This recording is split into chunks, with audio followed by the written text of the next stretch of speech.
Thank you, Samu. Okay, so I'm going to be talking about algorithms for quantified Boolean formulas. So some of this is based on joint work with Ryan Williams, and the rest on joint work with Ruwen Chen. So throughout this talk, I'm going to try to make things as simple as possible, and if that's not simple enough, I'll make them even simpler.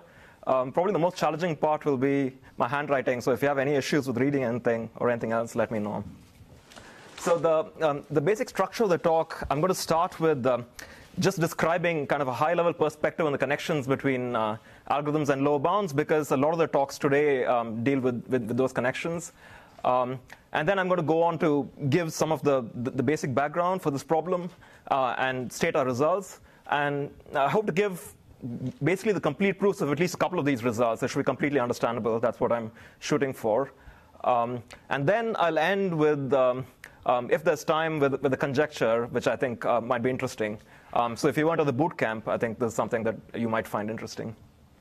Okay, so to begin with, so this whole workshop is about connections between algorithms and lower bounds. And such connections, in some form or another, have existed for quite a long time.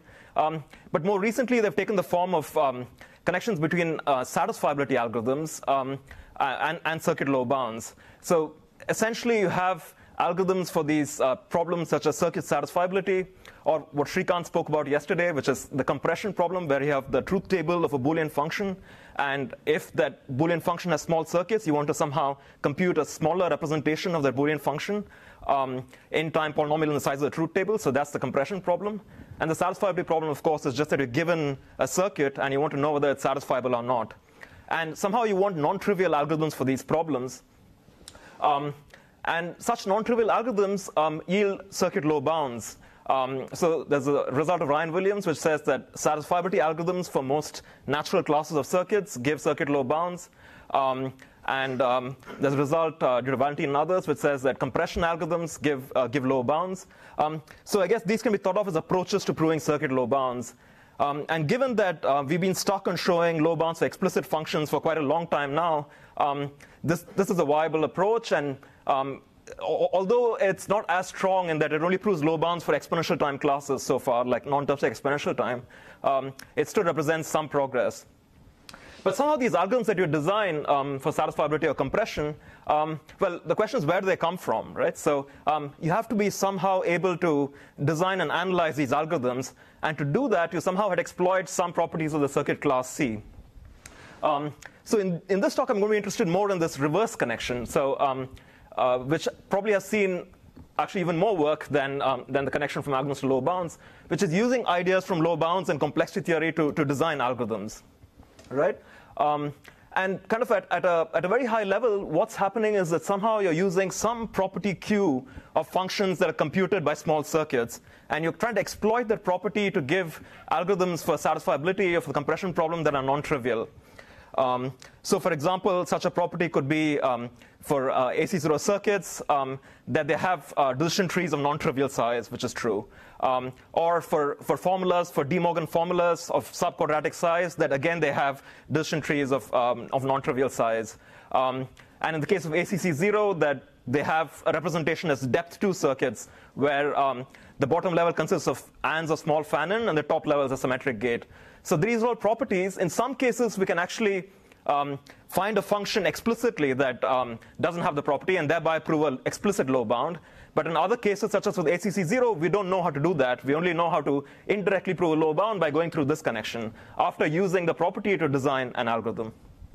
But in general, kind of the lesson is that if a circuit class C has some kind of weakness, some kind of property in terms of representations that are simpler or something of that kind, then we can hope to get better algorithms for that corresponding circuit class. And this is a question that's, of course, of independent interest, because satisfiability algorithms are important in a lot of contexts, such as verification, automated planning, and so on and so forth. And there has been quite a bit of work on satisfiability algorithms for various classes, such as CNFs, constant depth circuits, formula SAT, and so on. But in this talk, I'm going to try for something that somehow seems even harder, which is algorithms not just for satisfiability, but for quantified Boolean formulas. But before going to that, I'd just like to say what we're trying to achieve, right? So we can't really hope for polynomial time algorithms to these problems because these would have implications such as NP equals P or P space equals P. So we have to really restrict our ambitions.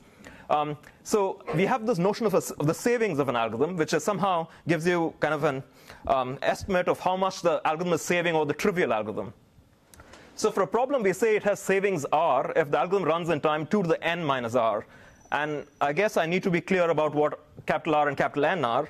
So capital N is just some kind of indication of the effective dimension of the problem. So if you have a satisfiability problem, it's just a number of variables. So it's brute force search would run in time that's 2 to the n. Throughout this talk, I'll be suppressing kind of a polynomial factor in the instance size itself, which occurs together with this. So I'll only be talking about the exponential factor mostly. So the question is, well, how much can we save over this trivial brute force search that runs in time 2 to the n? And that's represented by this savings function R.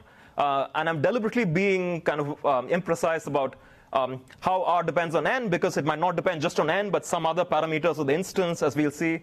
But in general, it's somehow the number of bits you can save over the dimension of the brute force search. And our goal will be to have as high an R as possible, right? If we want to get a low running time, we want an R that's as large as possible. So now to the problem that we're considering, this is going to be the quantified Boolean kind of satisfiability problem. And in general, we consider it for a class capital C of circuits. So an instance of the problem is just, well, a quantified Boolean circuit. So you have quantified variables x1 to xn. And here, each of the QIs is in that exists for all. So all the variables are quantified either existentially or universally, and then you have some circuit of these variables, right? And the question is, well, is this formula psi true or not? And we can ask this question for various classes of circuits, capital C, where C comes from various classes of circuits, capital C. OK, so any questions so far? Is this clear? So just to give you an example of a quantified Boolean satisfiability problem, consider this formula psi. So it's just that exists for all y that exists z, where you have this C and F here. And well, the trivial brute force search way to solve this is using this kind of and/or tree evaluation, where you just have a tree where, well, the root is labeled by the first quantified variable, its children are labeled by the second quantified variable, and so on and so forth. And the leaves just correspond to evaluations of this function C on the corresponding path, right? The path is represented by a binary string, which is an assignment to x, y, z, etc. And the leaf just corresponds to an evaluation of C on that. And now, in order to determine the truth of this formula, you can just do kind of a recursive algorithm. I mean, a trivial recursive algorithm works where you essentially call the algorithm at the root, and if it's an existential node, then it's an OR of its children. The value is the OR of the values of its children. And if it's a universal node, it's the AND of its values of its children. And you get kind of a recursive algorithm this way, which runs in time 2 to the capital N, right, times some polynomial in the instance size. Well, so unlike in satisfiability, so a lot of the algorithms for satisfiability are based on kind of somehow finding the witness. So you either use branching or you use local search or some other technique to find a small witness. Here, of course, we don't have small witnesses. I mean, a witness here is something of this sort. So you have kind of, for each existential node, you have one child that's chosen. And for each universal node, you have both children chosen. So that's a proof tree. So this is an exponential size object, a proof tree. And the proof tree certifies somehow to the value of this instance.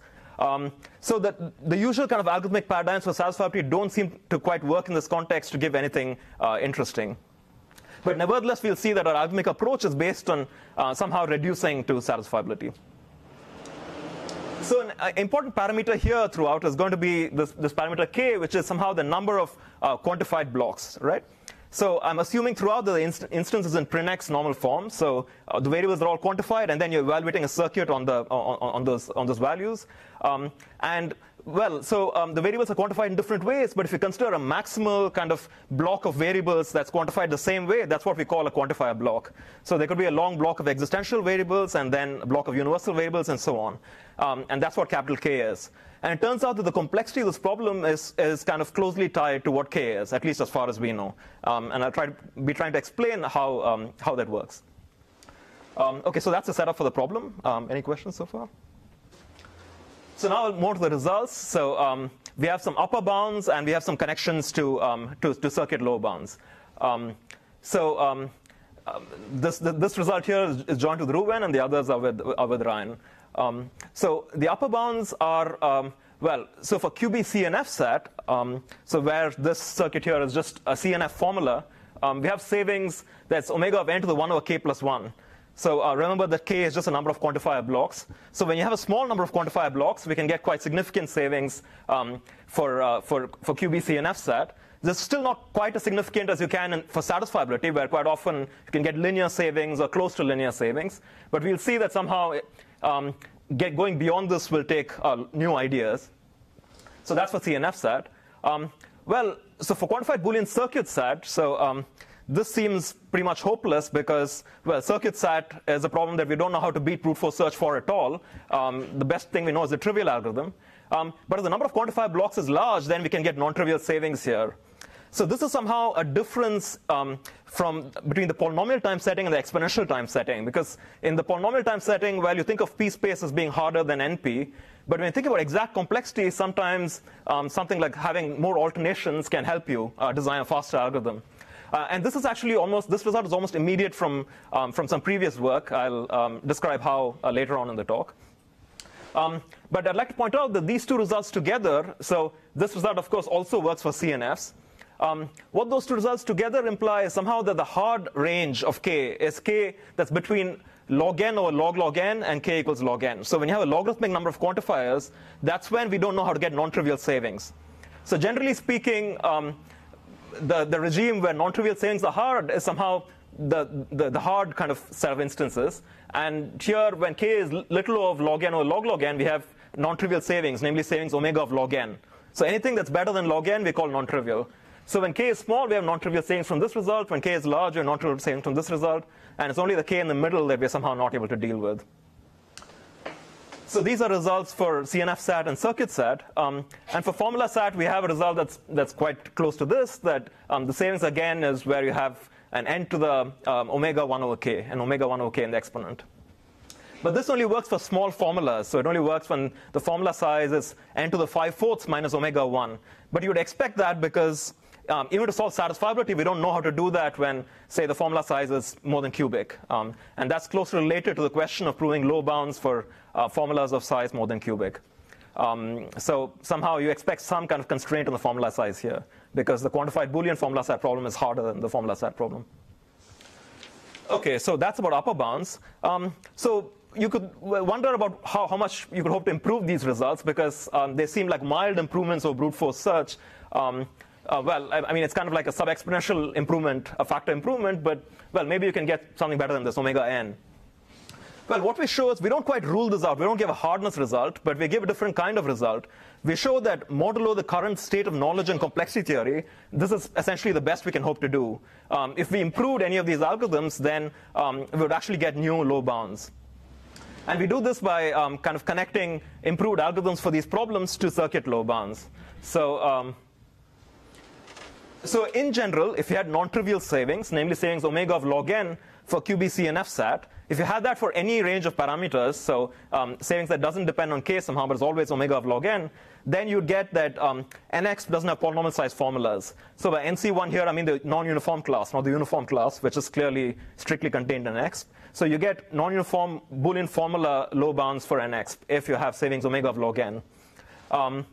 Well, then you might ask, how about the low quantifier block regime? How about the regime where k is small? What if you had good savings there that's better than what we have?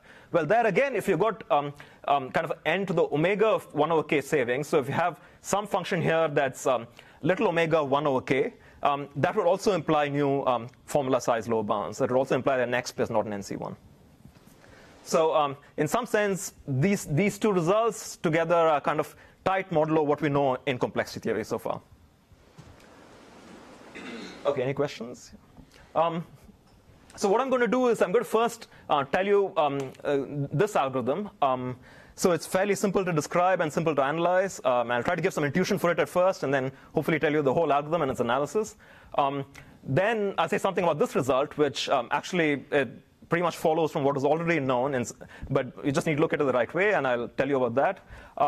And then, if time permits, I'll say a little bit about the connections to low bounds, and also about this conjecture that I mentioned. OK. Yeah. What is the difference between 1 and 2 in these connections? Between this one and this one, you mean? What is the difference? There is savings? Well, so Quantified following CNFs. Yeah, both cases. But here the savings don't, you're not kind of referring to k at all. So you want savings that's, yeah, that's n. So it's omega of log n, irrespective of k. And here you just want a better dependence on k. Yeah. So intuitively, this refers to the kind of the regime where k is small, and you're asking about improvements there, and this just refers to the whole kind of range of k. So does that Oh, it's n to the omega sub k 1 over k. So for example, if you had n to the log k over k or something of that sort, rather than n to the constant over k. So yeah, if you had any kind of improvement here, any kind of factor here that's omega 1. Yeah. It's something growing with k, yeah. But basically, the constant factor here is related to the kind of the polynomial size low bounds you get here. So if you had something that's super constant here, you get super polynomial size low bounds. Yeah.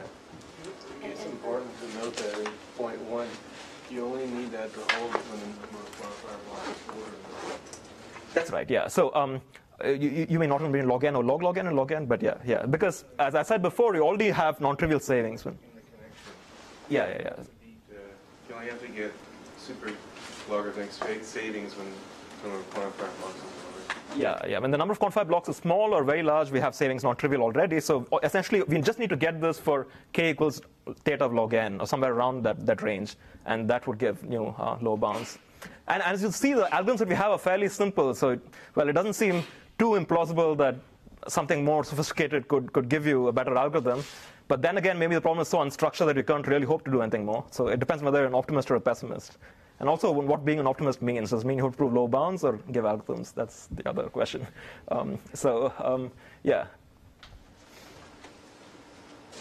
OK, so now I'm going to start talking about the result 1. So I'll first give you some basic intuition for it. So like a basic approach when you only have 2 quantifier blocks. So that's what I'm going to start off with. So let's say you have psi. Actually, let me switch this around.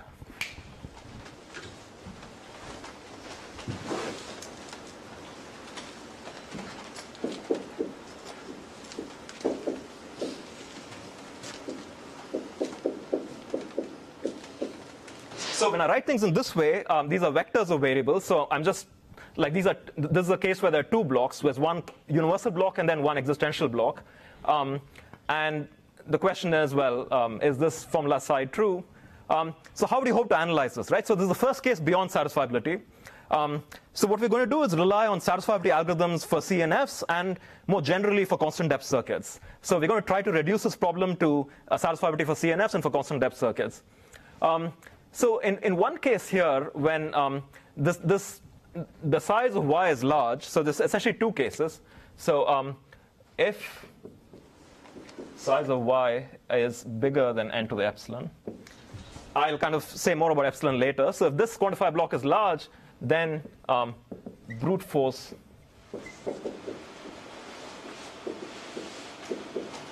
over x and solve CNF set on phi sub x of y. Okay. So if this quantifier block is large, then what we can do is we can just try all possible values for this quantifier block x. And for each such setting, we now have a CNF in the variables y. But now y is a large block, so we can just use the CNF sat algorithm for this formula when x has been restricted to get significant savings in terms of y. So that savings will be close to n to the epsilon, right? So in this case, we're done. So this is kind of an easier case. But what we do in the other case, so what we do in case y is small, well, then we're going to do somehow the opposite. We're going to brute force over y. But what does it mean? It means that you're going to basically convert this part of psi to a depth 3 circuit. So you're going to take an OR over all possible settings of y. There's 2 to the n to the epsilon such settings. And you're going to take phi of x, y, and OR of all those kind of evaluations. And that's going to give you a depth 3 circuit. There's now size 2 to the n to the epsilon times polynomial in n. And if y is small, then you know that x is large. And then you can hope to solve satisfiability for the depth 3 circuit. So the depth 3 circuit is still not too big. It's 2 to the n to the epsilon, where epsilon is small. So we have still some hope of solving it non-trivially. So that's the idea here. Then.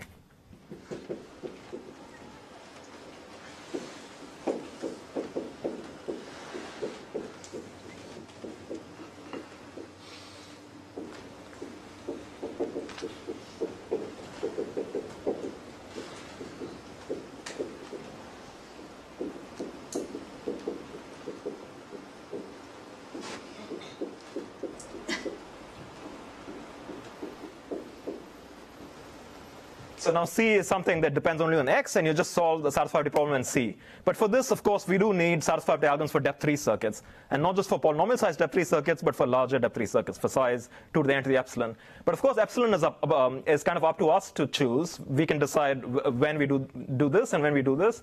So if you choose like to be epsilon something like, yeah, I guess 1/4 or something like that, then you get something non-trivial here, some non-trivial savings. But unfortunately, well, at least the way we did it, we tried using this idea and we got some savings, but the savings here were exponential in k rather than k. So that didn't give us very good bounds. And so we needed to modify this approach. So I'm going to now describe to you the modified approach, which in a way is actually cleaner than what we're doing here. So we can actually hope to extend this to more quantifier blocks, but that's not the approach we take. We instead do things a slightly different way. So how do we do things? Well, in order to state what we do, we first need this kind of lemma, which comes from work by Russell, Mohan, and William Matthews. So they have a satisfiability algorithm for constant depth circuits, which we can kind of inspect and interpret in a certain way, which gives this lemma here. IMP. Oh, sorry. Just out of habit, I think.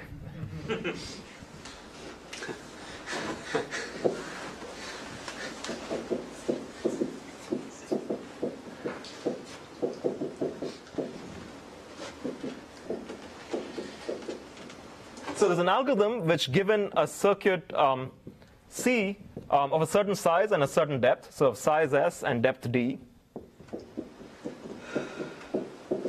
Now it doesn't just solve satisfiability, but it outputs the truth table of C. And there's a trivial way of doing this. So the trivial way of doing this would be to try all possible inputs at 2 to the n of them, and for each one evaluate the circuit. So that takes time 2 to the n times S. But what we can get using that result is something better. So in time order O tilde, because I'm suppressing polynomial factors, of 2 to the n plus S times 2 to the n minus n of the log. Okay, so is this expression clear? So somehow we're saving all the trivial way of outputting the truth table of a Boolean function, right? So the trivial way would be just to evaluate the function on every possible input, and each evaluation would be take time S, and there's 2 to the n inputs, that would take time 2 to the n times S. But we want to get something that's kind of like a sum of 2 to the n and something depending on S instead. So that's the non-trivial part of it. Now, if you're thinking just about satisfiability, what the IMP result gives you is something like this, right? So it gives you a satisfiability algorithm and running in this amount of time. But somehow, the structural kind of properties of A0 circuits that they use and in fact use algorithmically can be kind of exploited to give this kind of, well, it's not a stronger result, but it somehow is morally stronger, because you're not just getting an answer to the question of whether there is a 1, but you're getting every value of the circuit, right? And it's useful to kind of think about parameters here. So up to S being about n to the 1 over d minus 1, this gives you something non-trivial in terms of savings over just evaluating the circuit on every possible input. Okay? So that's important for us. So it's actually important that we have a linear term here, but it's also important that this works up to S that's exponential, because if the algorithm only works for polynomial S, then we can't really use this idea here and related ideas. Okay, so is that clear? So how are we going to use that?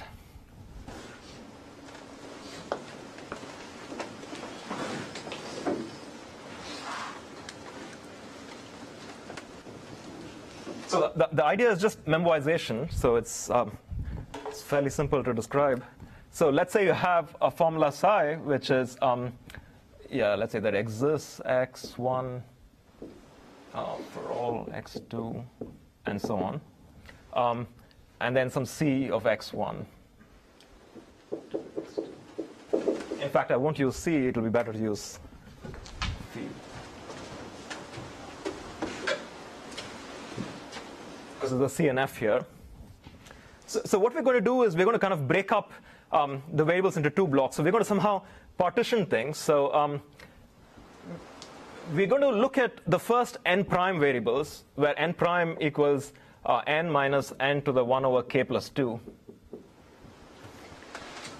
So this algorithm I'm going to tell you now actually gets savings omega of n to the 1 over k plus 2, but just with a kind of a small additional trick, you can get the savings that I claimed there. So I'm just going to tell you the simpler kind of argument here.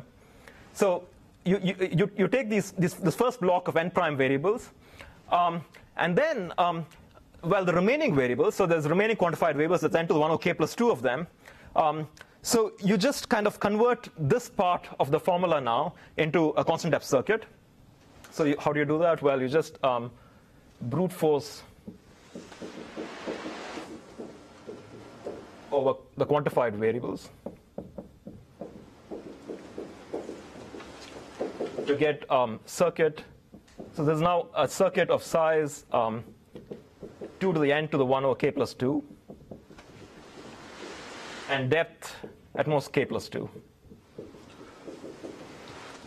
Right? So, I mean, here you have at most k kind of quantifier blocks. So that's when you're taking, when you're kind of doing the brute force over the variable assignments, that gives you k levels, depth k, and then the CNF itself is of depth 2, so you get 2 additional levels. So you get a depth k plus 2 circuit, and this is size 2 to the n to the 1 over k plus 2, because you're brute forcing over all these variables here, and there's almost n to the 1 over k plus 2 of them, right? So this is a constant depth circuit of this size and this depth. And this brute forcing here is precisely what I did earlier, where earlier there was just that one kind of existential quantifier and it took a big OR. Now I'm going to take a big AND of ORs of ANDs and so on, right? So this is some circuit C.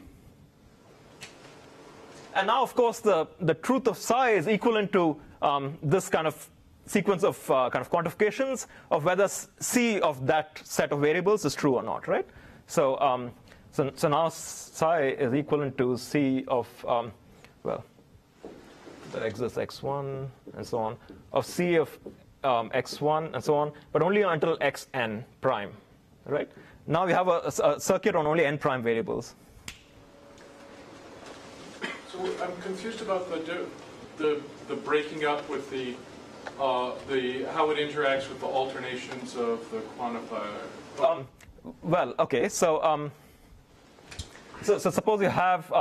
Okay, I see. So you don't care about that alternation, right? You don't care where it comes. Yeah, you don't care where you're breaking up things, basically, right? I mean, so you just do it always after n prime variables, and then the rest of it is just n to the 1 over k plus 2, and you just brute force over all those. You're splitting in the middle of an example. Yeah, actually so we don't care if it's splitting in the middle. That actually helps us quite a bit, yeah. Not kind of respecting these block boundaries, yeah.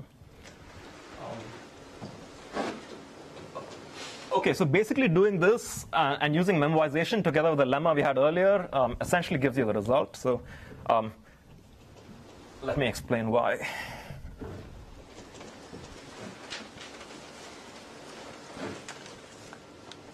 Okay, so now we have this circuit on just n prime variables. So there's just n prime variables here, right? And n prime is something smaller than n. And now you just do the trivial algorithm, the brute force search algorithm, right? So the trivial algorithm is just to, take x1 and then x2, and you get a tree. And this tree has depth n prime, right? And then you have these kind of leaves, and the leaf, each leaf is an evaluation of this circuit on values, on Boolean values. So there's 2 to the n prime such leaves. So now the trivial way of kind of doing the brute force search would be, Well, OK, so you get to a leaf, and then you evaluate the circuit on that input. And that's going to take time that's proportional to the size of the circuit. It's 2 to the n to 1 over k plus 2. So you'll get 2 to the n prime plus n to the 1 over k plus 2, which doesn't give you anything at all. But of course, we have this lemma. This lemma gives us kind of a more efficient way of computing the truth table of a constant depth circuit. So what you do is you just compute the truth table of C and memorize. So compute truth table of C in time. So if you think about the parameters, this is essentially 2 to the n minus n to the 1 over k plus 2, and store it. So each time that you need the answer to C on some input, you can just look up this table. That just takes polynomial time and output the answer, right? So it takes time approximately this much to kind of run IMP and get the truth table, and then to do this brute force search now by using memorization rather than evaluating the circuit gets you under 2 to the n prime, which is the same answer, right? So the total time is just 2 to the n prime plus this time for storing the truth table, and so you get order 2 to the n prime, right? So that's the basic idea, and it seems like somehow all the magic is hidden in IMP. And though IMP is a very nice result, it's essentially using the switching lemma and optimizing the switching lemma. So why are we getting something here? It's kind of subtle, I think. It's because in some sense, when you're trying to solve QBFs, the order of variables is enforced on you. So you've got to explore in this order because you can't switch the order of quantification. But somehow, when you have this constant depth circuit, there you can kind of, in terms of running a satisfiability algorithm for that circuit, exploring variables in different orders actually helps you. And in fact, that's what IMP does. They have kind of a branching algorithm which explores the variables in different orders. So there you can kind of switch the order in which you explore variables, and that gives you some advantage. I mean, this probably doesn't make any sense to people who haven't thought about the problem, but yeah, but that's a basic intuition. But hopefully the proof is completely clear, right? So hopefully every step is clear. The alternation of quantifiers before you break it, that doesn't matter. That doesn't matter at all. Yeah. It doesn't matter. Yeah, how many quantifiers there are. There could be more than. Yeah. You cannot use this fact that you have more alternation. Yeah. Exactly. Yeah. I mean, basically, you need that. There aren't too many quantifier alternations in the end here. So in the last n to the 1 over k plus 2 variables, you don't have too many quantifier alternations. You can even handle rapid alternations at the beginning. It's just at the end you shouldn't have too many alternations. Yeah. Okay, so that's this result. So now let's talk maybe briefly about the second result.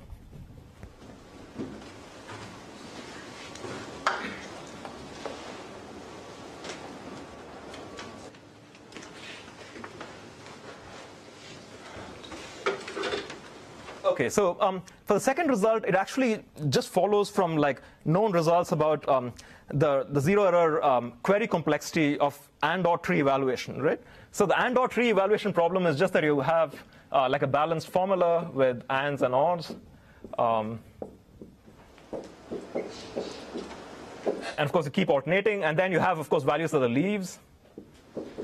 And you want to evaluate this formula. And the question is, how many values do you need to read? Yes, Paul? So the IMP algorithm is a randomized algorithm? Yeah, so that's something I was suppressing. So all these results of a zero-error randomized algorithm. So the IMP algorithm is a zero-error randomized algorithm. So is this result here. It's a zero-error randomized algorithm. But that also applies to the lower bounds? Yeah, it also applies to lower bounds. So all these kind of connections hold when you have zero-error randomized algorithms. Yeah. Okay, so so and/or tree evaluation is just where you have a balanced kind of formula, and you want to evaluate it, and how many values do you need to read? Well, so there's a famous result of, well, I guess Sneer first, and then Sachs and Wigderson showed it was tight, which is that and/or evaluation on 2 to the n size formulas. But you do need the formula to be structured in this way. All these alternations can be done.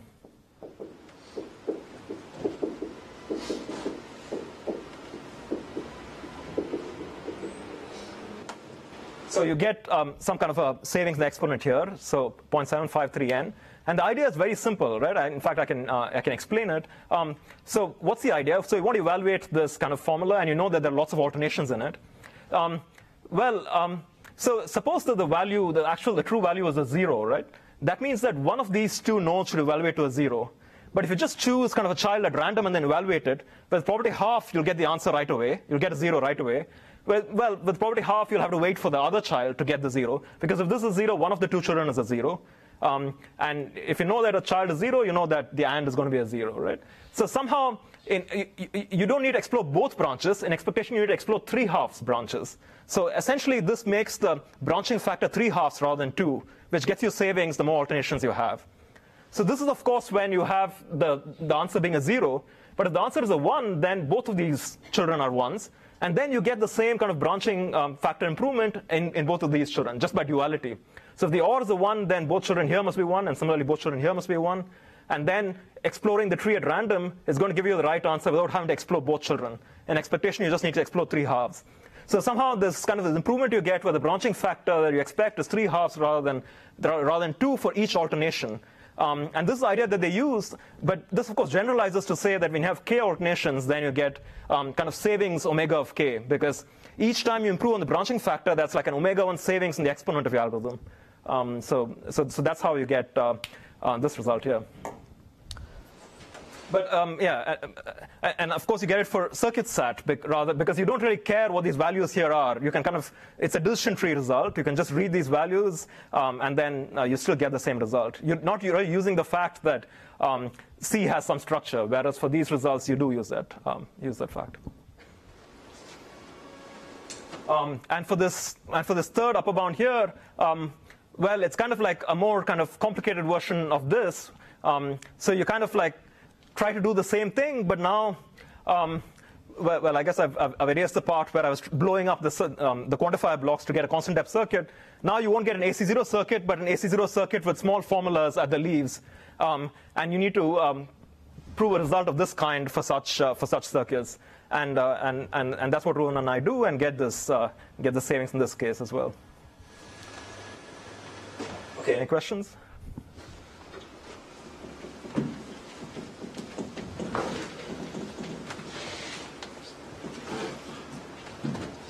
So let me very briefly, in the few minutes I have left, give you at least a basic idea of these connections to lower bounds.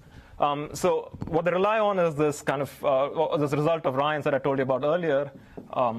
So if you have savings omega of log n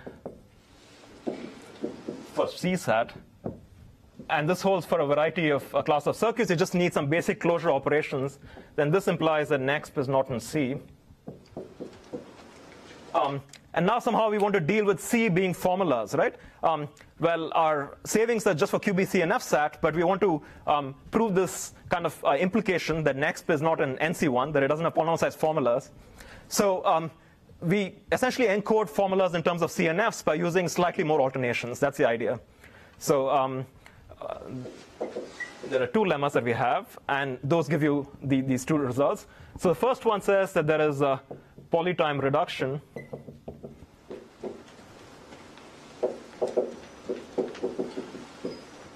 which,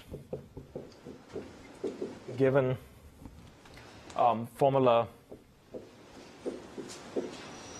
phi, so this is just a Boolean formula of arbitrary depth,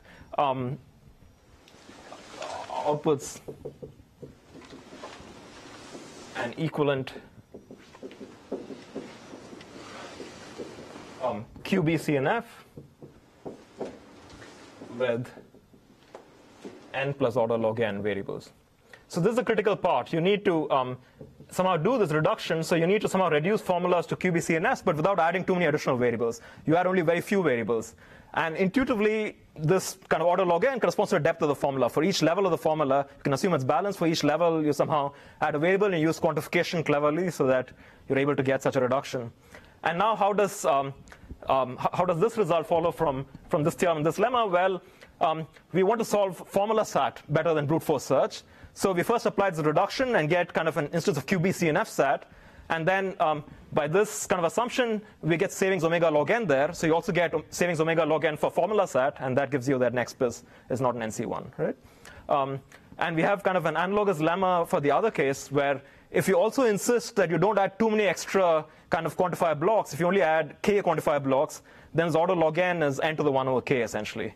And of course, this follows a special case of that. And from there, we get this kind of second connection between algorithms and low bounds. So I guess I'll have almost no time left to tell you about this conjecture, but well, I think it's something interesting, and that was inspired by this kind of decision tree for and/or evaluation. And I thought about this conjecture, and I was a victim of some anticipatory plagiarism by Russell, I believe, because in the boot camp he talked about the same kind of conjecture. And that's that essentially if you have kind of a circuit set, well, if you have an algorithm for some property of Boolean functions expressed succinctly, which is better than just kind of querying the answers to this Boolean function on various values, then that should somehow morally give you a circuit low bound, right? So satisfiability can be thought of as like succinct OR, and well, de-randomization can be thought of as a succinct version of approximate majority. So, well, what about succinct and/or evaluation? So that's what this is here. But now you don't want just an algorithm of this form. You want an algorithm that beats this. And you want to show that such an algorithm implies circuit low bound somehow. Because if you had an algorithm that was beating this, that was beating what you could do using decision trees, then in some sense you must be exploiting the structure of the circuit. And morally that should lead to circuit low bounds, but we just don't know how to show that. We don't have that many connections between algorithms and circuit low bounds. So I think that's an interesting kind of direction to think about, because we do have various algorithmic ideas, but there aren't that many different ways of connecting algorithms to low bounds. So that's all I have to say. Thanks. Time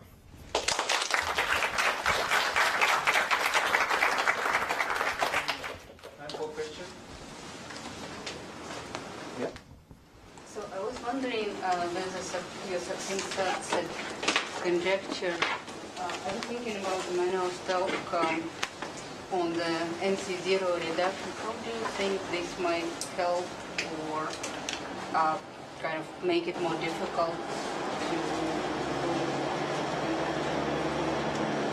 to prove this, so the conjecture that Russell had. Yeah, I'm not sure. So that definitely gives you kind of more efficient reductions, but there the focus is on efficiency, right? It's on kind of tying the kind of the class for which you have better meta-algorithmic results closely to the class for which you have low bounds. But somehow here you want to, you want to prove kind of low bounds based on different things. So that works based on satisfiability. You want to prove low bounds based on other properties of Boolean functions, other than the OR or the approximate majority. You want to somehow generalize that and say for any property of Boolean functions, maybe satisfying some conditions, doing that non-trivially when you're given a succinct representation would give you low bounds. But I don't really have ideas on how to do that. I haven't really thought about it. Yeah, Pascal? In the setting you used to, that it seems to be easier to obtain efficient algorithms than to prove lower bounds. But in other settings, it's the opposite. For instance, it seems to be easier to obtain arithmetic circuit lower bounds than to de-randomize PIT. Do you have an intuition why there's this difference? Well, I mean, if you look at white box PIT, isn't it the case that often you have that when you don't have low bounds? Or there are some cases where you have that and you don't have low bounds. I mean, I'm not sure. I mean, it's true that the kind of low bounds follow almost immediately from kind of de-randomization, but the other way usually there's incurs some loss, right? So that's kind of an issue. At least in the Boolean setting, I can say that somehow algorithms should be morally simpler than low bounds. I mean, if you have a low bound for some class that you can prove explicitly, then you should be able to mine that algorithmic technique to get an algorithm, to mine the proof technique to get an algorithm. I mean, we don't always know how to do this, but morally that should be the case, I think. There isn't a formal connection between low bounds and from low bounds to algorithms, but intuitively that should be the case. But in practice, it seems to be easier to first come up with an algorithm and then to... Right, because when you think of proofs, we're already thinking algorithmically in some sense. So, I mean, that might be why we already come up with algorithms. And also, I think maybe the arithmetic setting is slightly different than the Boolean setting because there's more structure there. So maybe that also changes the kind of situation slightly. I mean, I guess I don't have as much intuition for the arithmetic setting as for the Boolean setting. Yeah. Rahul? Yeah. So, what kind of improvement would you like there, and for which inputs? Inputs are, let's say, MC1 formulas, for example, and then what would you like the exponent to be? Well, no. So the inputs. So if you have just a CNF, so quantified boolean CNF, where well, yeah, we have kind of an improvement that's omega of k maybe, right? So for something that gives you something for k equals log n or something like that, yeah. So that would imply new lower bounds already. We know that k equals log n, we're fine, but no, but in this decision tree, you have the leaves are these quantified Boolean formulas, right. but in the running time, so of course, if the inputs are arbitrary, you cannot beat that. yeah, you cannot beat that. So I'm not. I'm just wondering, I mean, forget randomized algorithms, how about non-deterministic algorithms? Non-deterministic algorithms, you cannot beat square root, but would square root be okay? Well, the thing is that you want to exploit the fact that the leaves are computed by CNFs. I mean, that's, yeah. Yeah, so if you're trying to solve, a non-termistic algorithm with better kind of running time for CNFs would be interesting, I think, definitely. Basically, you want to improve this kind of omega k here to something better, yeah. I mean, so any kind of better dependence on k at all would be interesting. Then that means that, square root will not be good enough. You want little o of k.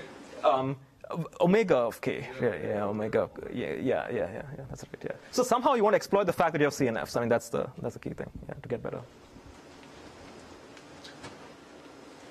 Okay, so Thank you very much.